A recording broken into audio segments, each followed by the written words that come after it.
नमस्कार, बहुत बहुत स्वागत आपका आनंद टीवी पर। मैं हूं आपके साथ पारुल। आज बात कर रहे हैं नामांकन निकट, सस्पेंस विकट।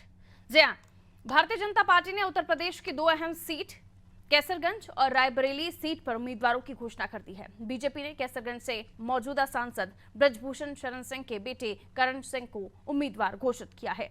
वहीं पार्टी ने रायबरेली लोकसभा सीट से दिनेश प्रताप सिंह को टिकट दिया है। दिनेश प्रताप पहले सोनिया गांधी के खिलाफ चुनाव लड़ चुके हैं और सोनिया गांधी को कड़ी टक्कर दे चुके हैं। दिनेश प्रताप सिंह उत्तर प्रदेश सरकार में राज्य मंत्री स्वतंत्र प्रभार हैं। उन्हें इस बार मजबूत दावेदार माना जा रहा है। वहीं कैसरगंज में इस बात के कयास पहले से ही लगाए जा रहे थे कि बीजेपी कैसरगंज में ब्रजभूषण शरण सिंह का टिकट काट सकती है। इसके बाद ब्रजभूषण शरण सिंह की प्रेशर पॉलिटिक्स भी देखी गई थी, जहां उन्होंने बीजेपी को इशारों में संकेत दे दिए थे कि अगर पार्टी उन्हें टिकट नहीं देती है तो वो अन्य विकल्प तलाश सकते हैं। ऐसे में उनके बेटे को टिकट देकर भाजपा ने बगावत को रोकने का इंतजाम तो कर दिया है। उधर राहुल प्रियंका पर अमेठी और रायबरेली में सस्पेंस बरकरार है। अमेठी रायबरेली से कांग्रेस परिवार की दूरी भी कार्यकर्ताओं को कश्मकश में डाल रही है, क्योंकि राहुल गांधी खुद भी कह चुके हैं कि अगर वो 2 सीटों से लड़ते हैं तो उन्हें एक सीट छोड़नी होगी, जो वोटर और कार्यकर्ताओं के साथ अन्याय होगा। अब सवाल ये भी है कि कांग्रेस की इन 2 सीटों पर पहेली कब सुलझेगी, आज रात या फिर कल जो अंतिम दिन है। इसी पर आज हम चर्चा करने वाले हैं। मेहमानों से भी आपकी मुलाकात होगी, लेकिन इस पर कुछ राजनीतिक प्रतिक्रियाएं हैं, वो आपको सुनवा देते हैं। जो 5वें चरण की कैसरगंज सीट है वो आपकी निश्चित तौर पे समाजवादी पार्टी बहुत भारी अंतर से जीतने जा रही है। और जहां तक सवाल प्रत्याशी घोषित करने का है, तो प्रत्याशी तो अभी जिस पार्टी का सांसद है उसने भी नहीं घोषित किया। हम कल जब नामांकन का आखिरी दिन है तो समाजवादी पार्टी का प्रत्याशी पूरे दमखम के साथ नामांकन करेगा, और वो नामांकन ही नहीं होगा बल्कि जीत सुनिश्चित करने की रूपरेखा होगी। जो 4 जून को जब नतीजे आएंगे तो दुनिया और देश देखेगा कि कैसे कैसरगंज सीट ने समाजवादी पार्टी को विजयश्री दिलाने में अपना अहम योगदान दिया। युवा, किसान, आम आदमी, पिछड़े दलित इस बात को समझ चुके हैं कि भारतीय जनता पार्टी 400 सीटें मांगकर इस देश के संविधान को, आरक्षण को और लोगों के अधिकारों को समाप्त करना चाहती है। सीटें भले डिक्लेयर की, लेकिन प्रधानमंत्री जी 10 साल की कोई उपलब्धि नहीं बता पा रहे हैं। जब वो मंचों पर जा रहे हैं तो सिर्फ कांग्रेस को गाली दे रहे हैं। क्या कांग्रेस को गाली दी सिर्फ आपने 10 साल उसकी तैयारी की? आप क्यों नहीं बताते हैं कि देश में 45 साल में सबसे ज़्यादा बेरोजगारी है, 35 साल में सबसे ज़्यादा महंगाई है, लोगों की आय बढ़ाने के लिए आपने कोई इंतजाम नहीं की। सिर्फ अपने उद्योगपति की आय बढ़ाते रहे, मित्र की आय बढ़ाते रहे। जो 609 नंबर पे थे वो विश्व के सबसे बड़े आदमी हो गए। किसानों की आय घट गई। एमएसपी पर कानून नहीं बनाया। भारतीय जनता पार्टी ने दिनेश सिंह जी पहले भी रायबरेली से लड़े थे, अब की फिर उनको दी है, क्योंकि वो कार्यकर्ताओं के बीच में रहते हैं, जनता के बीच में रहते हैं, जनता के साथ हैं। और यहाँ पे पार्टी के कार्यकर्ता को जो भी जनता के साथ है उसी को ही दिया जाता है और जनता के बीच में रहे। और जहाँ तक कि वहाँ ब्रजभूषण सिंह जी के बेटे को दिएगी, क्योंकि वो बेटा भी वहाँ पे बराबर रहते हैं, तो इसलिए जो हमारी सीटें दोनों कोई चेंज नहीं हुई हैं। जो प्रत्याशी पहले थे वही प्रत्याशी आज भी हैं। इसलिए ना जनता को परेशानी ना कार्यकर्ताओं को परेशानी, जनता भी साथ में खड़ी है और भारतीय जनता पार्टी ने उन्हीं पे विश्वास किया है जो पहले भी हमारे साथ। तो कैसरगंज के अलावा अमेठी से भी और रायबरेली से भी सब नाम सामने हैं, लेकिन अभी भी कांग्रेस में सस्पेंस है जो खत्म होने का नाम नहीं ले रहा है। और सवाल यही कि पहली कब सुलझेगी। तो सस्पेंस बड़ा है, जिस पर अब सबकी नज़र है कि आखिर अपने ही गढ़ में क्यों इतना संकोच कर रही है कांग्रेस। इस पर भी सवाल है। और कैसरगंज, जहां पर हम बीएसपी की बात करें तो बीएसपी ने भी ऐसा दाव चला है जो चारों खाने चित करता हुआ जातिगत समीकरणों को कैसरगंज में दिखाई दे रहा है। चलिए चर्चा करते हैं। मेहमानों से आपकी मुलाकात करवा देती हूं जो हमारे साथ जुड़े हुए हैं। कपिल श्रीवास्तव जी प्रवक्ता हैं सपा से, हमारे साथ जुड़े हुए हैं, बहुत स्वागत। अनिल शर्मा जी प्रवक्ता है कांग्रेस से, हमारे साथ बने हुए हैं। मनोज मिश्रा जी वरिष्ठ पत्रकार हैं, हमारे साथ जुड़े हुए हैं। सर बहुत स्वागत आपका। और साथ ही कैसी जैन साहब हमारे साथ जुड़े हुए हैं भारतीय जनता पार्टी से। जैन साहब का भी वेलकम। सबसे पहले मनोज सर, आप ही से मैं तमाम परिस्थितियों को समझने की कोशिश करूंगी, क्योंकि इतना लंबा इंतजार कि नामांकन के दिन से एक दिन पहले तक ये हम चर्चा कर रहे हैं कि कौन होगा वो उम्मीदवार, कौन होगा वो नाम जो अभी तक पर्दे के पीछे है। तो इसलिए चर्चा हो रही है क्योंकि अपने गढ़ में ही इतना संकोच कर रही है कांग्रेस, जहां पर वो नाम नहीं बता पा रहे हैं। और ये भी अब बीजेपी के पास कहने को है कि अपने ही क्षेत्र में अगर कांग्रेस इतना सोच रही है तो बाकी जगहों पर उसकी क्या परिस्थिति होगी। साथ ही ये भी आरोप लग रहे हैं कांग्रेस के ऊपर कि अगर वो यहाँ कैंडिडेट नहीं उतारते हैं, गांधी परिवार का कोई नहीं होता, तो फिर वो दक्षिण की पार्टी बनकर रह जाएगी। आपका क्या एनालिसिस है इस पर, मनोज सर? अरुण जी, मुझे यह लगता है कि तू डाल डाल तो मैं पात पात, खासकर दो जो अमुक सीटें अभी से नहीं, मुझे लगता है देश की आजादी के बाद अमेठी और रायबरेली या कैसरगंज को भी हम जोड़ लेते हैं, क्योंकि कैसरगंज और अमेठी रायबरेली, इनकी दोनों को सीटों को लेकर के भारतीय जनता पार्टी ने आज प्रत्याशी घोषित कर दी। वही जो आपका सवाल है, उस सवाल में ही बहुत बड़ी बात छुटी हुई, कांग्रेस क्यों ऐसे, जबकि मुझे लगता है पत्रकारों के द्वारा, उनके खुद के संगठन के द्वारा, उनके खुद के संसाधन के द्वारा, इंडिया गठबंधन के द्वारा अमेठी और रायबरेली दोनों सीटें हार जीत लगी रहती है, लेकिन देखा जाए तो परंपरागत सीट ये भारतीय कांग्रेस की रही है। और 2014 में यहीं से राहुल गांधी जीतते हैं, स्मृति ईरानी हारती हैं।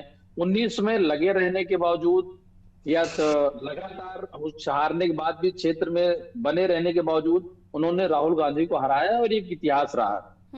अब हम लोग 2 मई की शाम को चर्चा कर रहे हैं, अभी तक कांग्रेस अपने पत्ते नहीं खोली। कल 3 तारीख को नामांकन की आखिरी तिथि है, चर्चाओं का बाजार गर्म है। सभी हम आप सब सारे लोग लगातार संबंधित प्रवक्ता से या संबंधित नेताओं से इस बात पे चर्चा कर रहे हैं, लेकिन खुलकर मुखर रूप से बोलने वाला अभी तक कोई नहीं।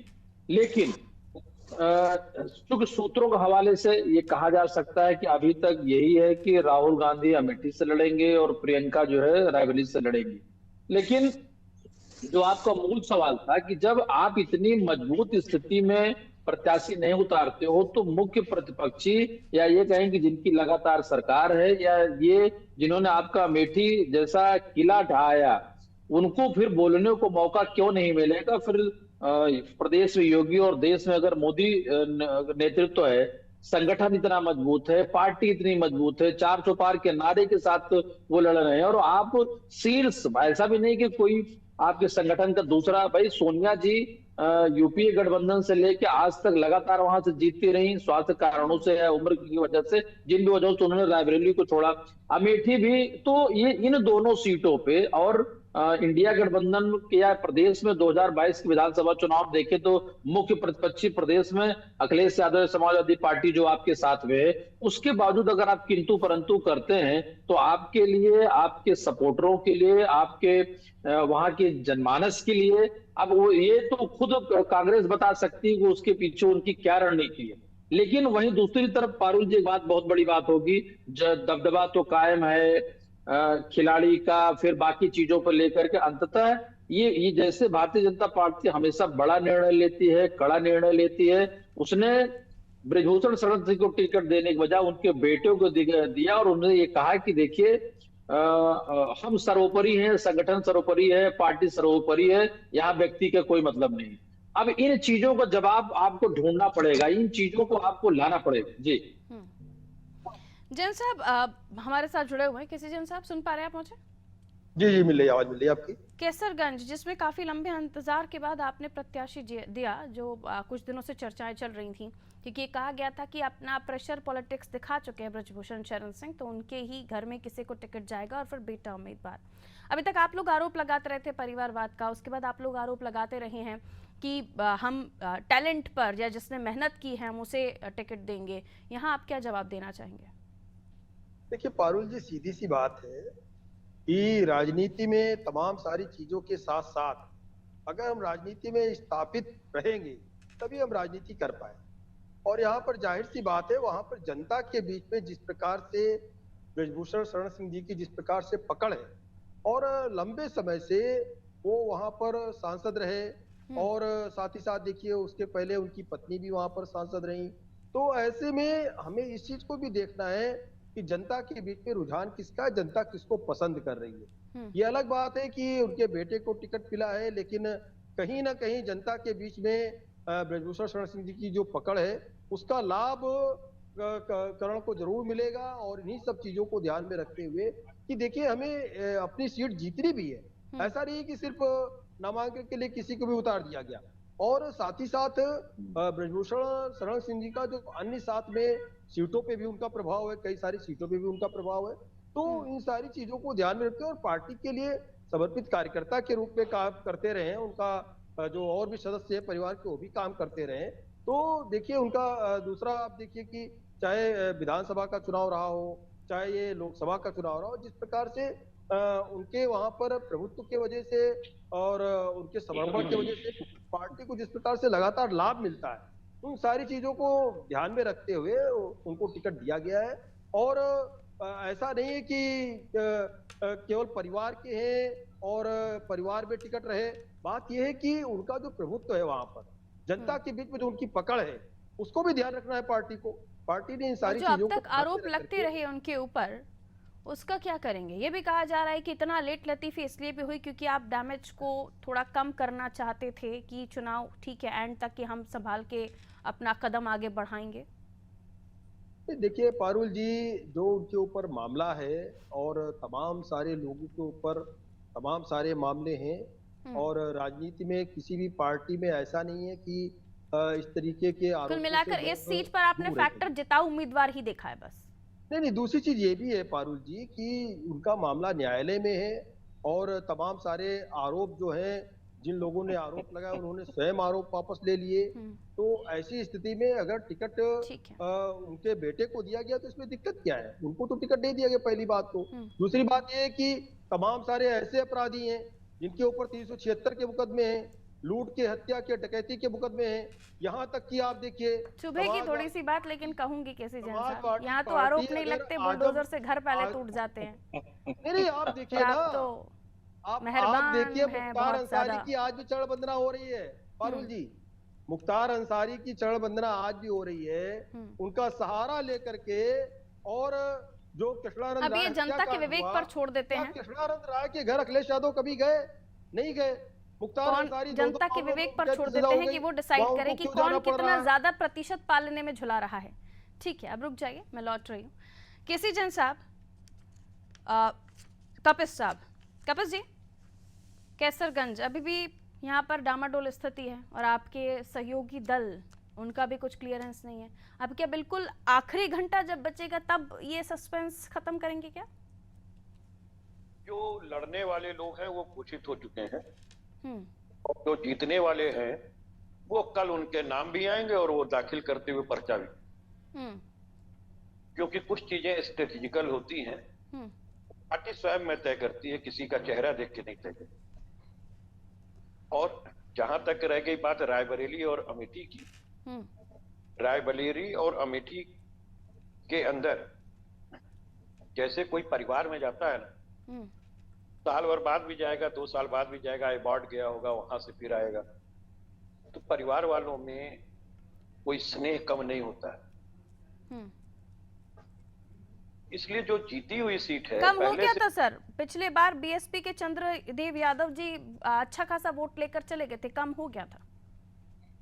कोई फर्क नहीं पड़ता है, क्योंकि जिसने गफलत में वोट दिया था उसने ही पोस्टर लगाया था कि सांसद जी मिसिंग हैं, 13 रुपए की चीनी नहीं मिल रही है, कोई नई चीज वहां रायबरेली और अमेठी के परिक्षेत्र में नहीं बनवाई गई है, कोई स्पेशल योजनाएं नहीं आई हैं, बेरोजगार को रोजगार नहीं मिला है, पेपर मिल आरंभ नहीं कराई गई है, तमाम चीजें।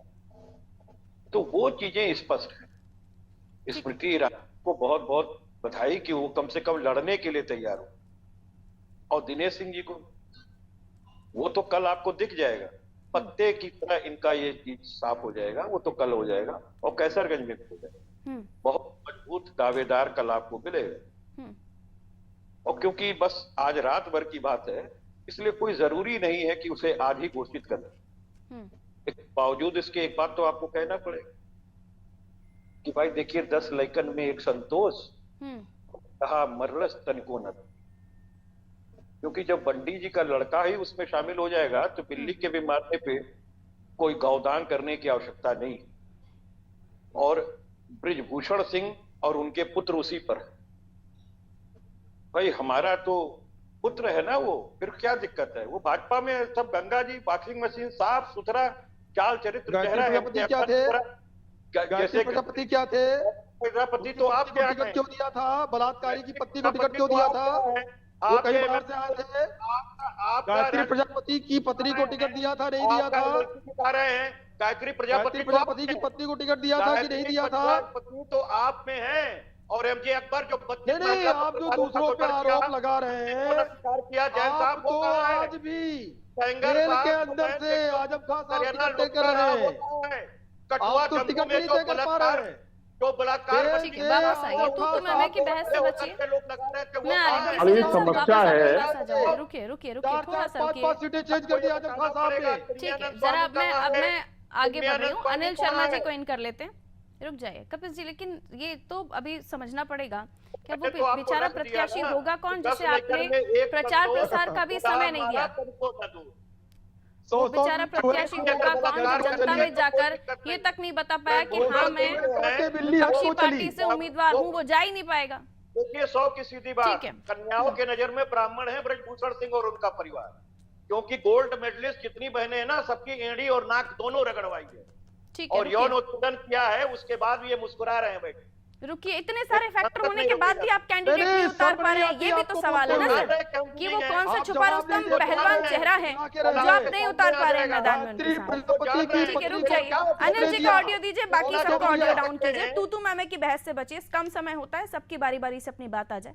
थोड़ा सा प्लीज आप ध्यान रखें इस बात का। अनिल जी, अभी कहा कि परिवार कहीं नहीं जाता है, परिवार की सीट तो परिवार के पास ही रहती है, लेकिन परिवार छोड़कर चला जाए या परिवार का मुखिया छोड़कर चला जाए तो भला उसको क्या कहेंगे?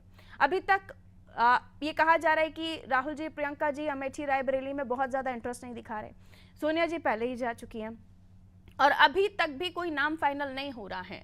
ये तो कम से कम कांग्रेस को क्लियर करना चाहिए कि कौन होगा उम्मीदवार। अंत तक भी किसी तरह का कोई नाम अनाउंस नहीं कर रहे हैं।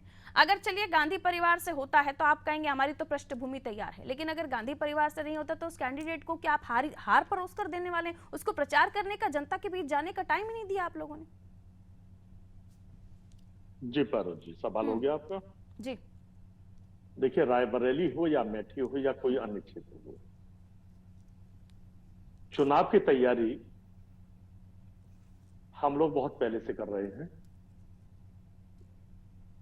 और यह भी निश्चित है कि हर बूथ पर हमारा कार्यकर्ता कांग्रेस का, समाजवादी पार्टी का, आम आदमी पार्टी और हमारे सहयोगी संगठनों के अपने अपनी पार्टियों के कार्यकर्ता प्रत्येक बूथ पर मजबूती के साथ तैयारी में लगे हुए। सीट पर कोई भी कैंडिडेट आ जाए, उसको लड़ाने का धर्म हम सभी पार्टियों का है और मजबूती के साथ हम सारे लोग उस प्रत्याशी को लड़ाने का काम कर रहे हैं, चाहे वो किसी भी क्षेत्र का हो, रायबरेली, अमेठी, केसरगंज या कोई अन्य क्षेत्र हो, या बनारस हो या भदोई हो, लखनऊ हो, देवरिया हो, गोंडा हो, हाथरस हो, अलीगढ़ हो, कोई भी जगह हो, हम लोग मजबूती के साथ उसको लड़ाने का काम करते हैं। ये कहना बिल्कुल गलत है कि कोई भी प्रत्याशी दिया जाएगा बिल्कुल आनंद फानंद में, उसकी कोई तैयारी नहीं होगी, उसको हराने के लिए उसको सीट दी जा रही है। क्योंकि कांग्रेस और सपा और इंडिया गठबंधन के सारे सहयोगी दल, हम लोगों ने ये बिल्कुल मन बनाया हुआ है कि प्रत्याशी कोई भी उतारा जाए, हम उसको अपना नेता मानते हुए और उसको जिताने के लिए भरसक प्रयास करेंगे और ये व्यवस्था हर लोकसभा क्षेत्र में है। अब रही बात, कल नामांकन की आखिरी तारीख है, कुछ ही क्षणों में, घंटे 2 घंटे में ये फैसला भी आने वाला है कि कौन कौन प्रत्याशी किस किस सीट पर होंगे। कांग्रेस भी पत्ते खोलने की है अब, लेकिन कंडीशन बनती है कि जैसे किशनगंज की ब्रजभूषण शरण सिंह जी की जगह उनके बेटे करणभूषण सिंह को टिकट दी गई। ये सीट बचाने का एक सिगुफा इन लोगों ने दिया। पहले, अब ये परिवारवाद की बात करें, पहले सांसद ब्रजभूषण शरण सिंह, उनकी पत्नी और अब उनका बेटा। अभी हमारे बीजेपी के प्रवक्ता बहुत तेज तर्रार हैं भाई केसी जैन साहब, बड़ी तारीफ करूंगा उनकी, कह रहे थे मुख्तार अंसारी के परिवार की चरण वंदना की जाती है। ओपी राजभर जी की पार्टी है, उसमें विधायक उनके बेटे अब्बास अंसारी हैं, मुख्तार अंसारी जी के, तो ये उनके साथ क्या कौन सा रिश्ता निभा रहे हैं, ये भी इनको तय करना होगा। ठीक है, जवाब जहां ओपी राजभर जी इस बात को कहते थे कि उत्तर प्रदेश के मुख्यमंत्री को मंदिर का घंटा बजवाएंगे, सवाल आ गया आपका। वो अब बहुत सारी जवाब, बातें क्योंकि जी। हम बारी बारी से एक राउंड और आप लोगों के पास आ जाएं। केसी जैन साहब जवाब दीजिए। राजभर साहब के जी, साथ जी। अब्बास अंसारी वो प्रिय हैं आपको? नहीं नहीं, देखिए पहली बात तो ये कि पार्टी के साथ जब गठबंधन होता है तो कुछ मुद्दों के आधार पर गठबंधन होता है। वो पार्टी में विलय नहीं है उनका, पार्टी के साथ गठबंधन है। हम्म तो उनकी पार्टी के जो विधायक हैं वो हैं। हम्म लेकिन अगर बात हो रही है मुख्तार अंसारी की, हम्म तो मुख्तार अंसारी को जिस प्रकार से उम्र कैद की 2-2 बार सजा हुई थी, हम्म क्या उनके बेटे जो विधायक की बात कर रहे हैं, क्या उनको 2 बार इससे सजा हो चुकी है क्या? ठीक है। दूसरी बात ये कि ये समाजवादी पार्टी को बचाने के लिए हमारे कांग्रेस के साथी मैदान में आ गए, आना भी चाहे चूंकि गठबंधन में है। लेकिन आप देखिए कि कृष्णानंद राय के घर क्या कभी अखिलेश यादव जी गए? मुख्तार अंसारी के घर अगर जा रहे हैं तो अपराधियों का तो भाई महिमा मंडन करने का कानून काम है क्या? किसने किया? अपराधियों को बड़ा कृष्णानंद राय बड़ा मैं आ रही हूँ। देखिए, कपिल श्रीवास्तव जी आ रही हूँ और आप ही के पास। वो तो स्वयं और एक उतना ही माफिया नहीं, आजम खान साहब वो जो भी ये माफिया सिर्फ और था, सिर्फ कृष्णानंद अल्पसंख्यक की राय। राजनीति करते ठीक है, हैं। एक जातिगत आजम खान समीकरण साहब अभी जेल अभी के अंदर से ठीक है। राजनीति जेल और के चुनाव, अंदर से 5 टिकट बदल देते हैं, उसका 5 पूरा टिकट। परिवार माफिया है। मतलब अखिलेश भारतीय यादव की जनता कोई पार्टी में हैसियत नहीं लगातार पार्टी ठीक की। है। टिकट मनोज बदली जी थी, वापस उसके बारे एक में सेकंड कुछ प्लीज, कोई बारी हैसियत बारी नहीं से अपनी पार्टी बात की। रखिए, खिचड़ी मत पकाइए पार्टी के प्लीज, अध्यक्ष मेहरबानी कौन है? कीजिए। समय पार्टी लिमिटेड का होता है अध्यक्ष और कौन है? चुनावी समय निर्णय है, कौन ले रहा है? मूल सवाल जो है वो आ जाने चाहिए। ये तो आप चर्चा हर बारी करते हैं। और एक चीज मैं 60 में 10 सेकंड में शॉर्ट में पारुल जी, जैन साहब। देखिए पारुल जी, जहां तक अमेठी और रायबरेली की बात है, इसी अमेठी और रायबरेली में इनका संयुक्त रूप से प्रत्याशी पिछली बार था। उसमें समाजवादी पार्टी भी साथ में थी, आरएलडी भी थी, उसमें बहन जी भी साथ में थी। इस बार ना इनके साथ बहन जी है, ना इनके ठीक साथ है, उसी पर आ आरएलडी रही है। हूँ मैं। थोड़ा सा रुकिए जैन साहब। मनोज सर, जातिगत समीकरणों की हम बात करें तो बीएसपी ने भी बहुत अच्छा जातिगत समीकरण सेट करते हुए उम्मीदवार उतारा है। वो बीजेपी को भी परेशानी दे सकते हैं पांडे साहब, और सपा गठबंधन के लिए, कांग्रेस के लिए भी परेशानी है। कैसरगंज की मैं बात कर रही हूँ। यहाँ अगर हम जातिगत, क्योंकि अभी केसी जैन साहब ने भी कहा कि सब अब अलग हैं, अब बीएसपी भी अलग है, पहले साथ में थे तो उनके लिए मजबूत हो सकता था। तो क्या अब, क्योंकि दलित वोटर्स की हम बात करें तो 18% आ जाते हैं, ब्राह्मण वोटर्स यहाँ पर 20% है, यादव 12 हैं, राजपूत 10 हैं, तो ये जो जातिगत समीकरण है ये भी कैंडिडेट को परेशान करेगा, या फिर जितनी कॉन्फिडेंट बीजेपी दिखाई दे रही है ब्रजभूषण शरण सिंह के बेटे को लेकर, वो जातिगत समीकरण पर भी भारी पड़ेगा? पारुल जी बड़ी सीधी सी बात, हाँ पारुल जी बड़ी सीधी से साफ सी बात है। कांग्रेस के प्रवक्ता भी हैं, बीजेपी के भी हैं, सपा के भी हैं, लेकिन बाप अपराधी है तो बेटे से परहेज नहीं है। बेटे को टिकट देंगे तो बाप से रिश्ता नहीं है। और जातिगत आंकड़ों में उप जातियों तक चले जाते हैं, क्या राजभर, क्या निषाद, क्या कोई और, क्या पटेल। तो प्रत्याशियों का चयन, पार्टियों का गठबंधन, सरकारों में हिस्सेदारी, ये उत्तर प्रदेश, बिहार और मध्य प्रदेश के मूलभूत डीएनए में आ गया है। तो इससे इनकार कोई नहीं कर सकता है। इसमें बस जिताऊ प्रत्याशी होना चाहिए। सारे विवादों के बावजूद आपके सवाल पे मैं आता हूँ। ब्रजभूषण शरण सिंह पे नाराजगी थी, लोगों का कहना था, तो हमने उनको बेटे को दे दिया। अब वो ये तो जैन साहब बेहतर बता पाएंगे कि वो परिवारवाद में आता है कि नहीं आता है। अब उसके संघर्षों की बात हो जाएगी। लेकिन जहां तक मूल जो आपका सवाल था, देखिए मैं फिर आपको बताना चाहूंगा, सभी पार्टियां कैंडिडेट उतारने से पहले वो सारे फिगर तय करती हैं। जो परसेंटेज आपके पास में है, ये इनके ब्लॉक स्तर से लेकर के केंद्र स्तर तक के नेताओं के पास जातिगत आंकड़े ही होते हैं। पर एक बात बताऊं आपको, 2014 का परिणाम आया, प्रत्याशित परिणाम आया, कांग्रेस के बाद कोई सरकार पहली आई जो पूर्ण बहुमत की सरकार आई, 17 में रिपीट की। उस दौरान हम पत्रकारों को लगा था कि चलिए अब जातिगत और धर्म संप्रदाय से उठकर अब सरकारें बनेंगी, लोग वोट करेंगे। लेकिन वही फिर 17, फिर 22, फिर 19 का परिणाम देखा यह गया कि अंततः आपको सरकार बनाने के लिए, पूर्ण बहुमत के लिए, सत्ता में बने रहने के लिए जातिगत जो छत्रब उनके सामने घुटने टेकने हैं, वो चाहे कैसरगंज का कोई सांसद हो या पूर्व सांसद हो, या वो राजभर हो या निषाद हो या बाकी सारे लोग हैं, ये स्थितियां सबकी, इसमें कोई दूध का धुला नहीं है। कपिल जी, अब जाहिर सी बात है कि समय बहुत कम है और आज या कल में आपके पास कैंडिडेट का नाम आपको बताना ही पड़ेगा, तो किस जगह फिट हो रहा है, इतना तो ऐलान कर दीजिए। जातिगत समीकरणों में, जिता उम्मीदवारों में, मैं तो सीधी बात आपराधिक कहता हूं, रिकॉर्ड। हाँ, जातीय समीकरण जो है वो नरेंद्र मोदी की करते, क्योंकि उन्होंने संसद के अंदर परिचय भी दिया था, और भारतीय जनता पार्टी के जब पदाधिकारियों की लिस्ट जारी हुई थी तो कोष्टक में उनकी जातियां लिखी गई थी, ये पहली बात है। तो ये जातिवाद, धर्मवाद, हम लोग तो केवल बेरोजगारी पे बात कर रहे हैं, महंगाई की बात कर रहे हैं, इंफ्रास्ट्रक्चर, शिक्षा, चिकित्सा पे बात कर रहे हैं, और जिस तरीके से चीन कब्जा करता हुआ चला जा रहा है, गांव का नया नाम रखते ये चला जा रहा जातीय जनगणना पे सीना ठोकने का काम कौन करता है? मैं तो एक वोट बात जिहाद भी आपके लोग कह देते हैं सर। कैसरगंज जात से कोई जाते मतलब नहीं, जनगणना के लिए कैसरगंज में, गरीबी अमीरी से आपको कोई अंदर मतलब नहीं, केवल नरेंद्र मतलब ये मोदी का है कोई ठीक, मतलब नहीं। आ रही हूँ, वापस आ रही हूँ। कैसी जनसभा आ रही है आपके को पास? लाभ दिया आपने। पूरे ठीक है, देश समय- में पारुल जी के बीच में खिचड़ी में तो बंटी जाएगी तो ये तो इनकी मैं वाली आदत है। डिबेट से बचा के बराबर बार बार बीच आपसे में निवेदन बोलने की। करती हूँ। 90% ठीक है अनिल जी, मैं आपके पास आना चाह रही थी, आप एक छोटा कमेंट कर दीजिए क्योंकि फिर उसके बाद मुझे इजाजत लेनी होगी। अनिल जी, क्यों कर रहे हैं? ब्रिजेश अनिल जी 10 सेकंड में अपनी बात क्या रखिए। तो रोना क्यों रो रहे हैं? ब्रिजभूषण ये सिंह का बोलना तो चेहरा बंद जो है करो वो पहले। सबसे भारी है।